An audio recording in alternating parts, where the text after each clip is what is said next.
বদলে যেতে শুরু করেছে বাংলাদেশ কৃষি বিশ্ববিদ্যালয়ের হলের ডাইনিংগুলো। এখন আর আগের মতো জোর জবরদস্তি, নিম্নমানের খাবার পরিবেশন এসব নেই। ৫ আগস্ট আওয়ামী লীগ সরকারের পতনের পর পরিবর্তন হতে শুরু করে ডাইনিংগুলো। এখানে আশাগুলো হলের ডাইনিং আপনারা দেখতেছেন, সেক্ষেত্রে খানার ক্ষেত্রে কোনো বাধ্যবাধকতা নেই। যে যার মতো টিকিট কেটে নিচ্ছে, এটা অবশ্যই আগের দিন কাটতে হবে। যেমন আজকে দুপুরে এবং রাতে খাইতে হইলে এর আগের দিন টিকিটটাকে সংগ্রহ করতে হবে। এই জন্য যে যার মতো কুপন সংগ্রহ করে নিয়ে খাচ্ছে, তো কারো কোনো খাবার সম্পর্কে অভিযোগ নেই। আগে ছাত্রলীগের সময় শিক্ষার্থীদের ডাইনিংয়ে খেতে জোর করা হতো, অনেক দিনের অগ্রিম টোকেন সংগ্রহ করতে হতো, ফলে অনেকটা বাধ্য হয়ে ডাইনিংয়ে খেতে হতো শিক্ষার্থীদের। ক্লাস পরীক্ষার জন্য সময় মতো খেতে না আসতে পারলেও টাকা কেটে নেওয়া হতো। কিন্তু বর্তমানে পরিস্থিতি সম্পূর্ণ বদলে গেছে। মঙ্গলবার দুপুরে বিশ্ববিদ্যালয়ের আশরাফুল হক হলের ডাইনিংয়ে দেখা যায় হলের প্রভোস্ট অধ্যাপক ডক্টর মোহাম্মদ আলম মিয়া শিক্ষার্থীদের সঙ্গে বসে খাবার খাচ্ছেন এবং খাবারের মান নিয়ে সন্তোষ প্রকাশ করেন। ডাইনিংটা বন্ধ ছিল এবং ছাত্রদের কাছ থেকে আমরা কথা বলছি যে তারা বলছে যে ডাইনিংটা অনেকদিন ধরে বন্ধ, খাবারের মানও খুব খারাপ ছিল। তো আমরা সাধারণ ছাত্রদের সাথে কথা বলি, ওদের সহযোগিতায় আমরা চেষ্টা করছি দ্রুত ডাইনিংটা চালু করা এবং সেই থেকে ডাইনিং চলতেছে এবং ছাত্রদের সাথে আমরা কথা বলছি ডাইনিংয়ের মান যথেষ্ট ভালো।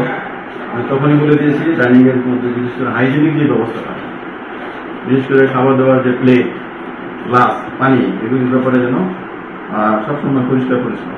বাকৃবির দ্বিতীয় বর্ষের শিক্ষার্থী রিয়াদ বলেন, আজকে দুপুরের খাবারে ছিল ভাত, বড় সাইজের মুরগির মাংস ও আলু, সবজি এবং ডাল। খাবারের মান আগের চেয়ে ভালো হয়েছে, মাছ মুরগির সাইজও বড় হয়েছে। এছাড়া আমরা নিজ ইচ্ছা অনুযায়ী টোকেন কেটে খাবার খেতে পারছি। অনেক সময় পরীক্ষা থাকার কারণে হোটেলে খেতে গেলে সময় নষ্ট হয়, দূরত্বও বেশি, খাবারের মান থাকে খারাপ।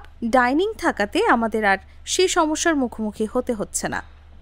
আজকে আমাদের ডাইনিংয়ে ভাত ছিল, ডাল ছিল, মুরগির মাংস ছিল, ভাজি ছিল, আলু ভর্তা ছিল। তো আমরা ডাইনিং এখন স্বাচ্ছন্দ্যভাবে থাকতে পারছি। আগে আমরা ডাইনিং এরকম সার্ভিস পাইতাম না, কিন্তু বর্তমানে পাওয়া যাচ্ছে। আমরা এখন চাইলে দুপুরে খাইতে পারতেছি, অথবা রাত্রে আবার চাইলে দুপুরে খাইতে পারতেছি। যার ফলে আমাদের এখন অনেক ক্লাস টাইম থাকে, যখন হয়তো বাইরে যাইতে হয়, খাইতে হয়, পরীক্ষা থাকে, যার জন্য বাইরে যাইতে হয়, কিন্তু বর্তমানে বাইরে যাইতে হচ্ছে না। আশরাফুল হক হলের প্রভোস্ট ডক্টর মোহাম্মদ আলম মিয়া বলেন, আমি দায়িত্ব নেওয়ার পর দেখতে পাই হলের ডাইনিং বন্ধ। তখন সাধারণ শিক্ষার্থীদের সঙ্গে কথা বলে ডাইনিংটি চালু করি। এরপর থেকে বেশ কয়েকদিন নিজে ডাইনিংয়ে ছাত্রদের সঙ্গে বসে খাবার খেয়েছি। ডাইনিংয়ের খাবারের মান আরও উন্নয়ন করতে কাজ করব।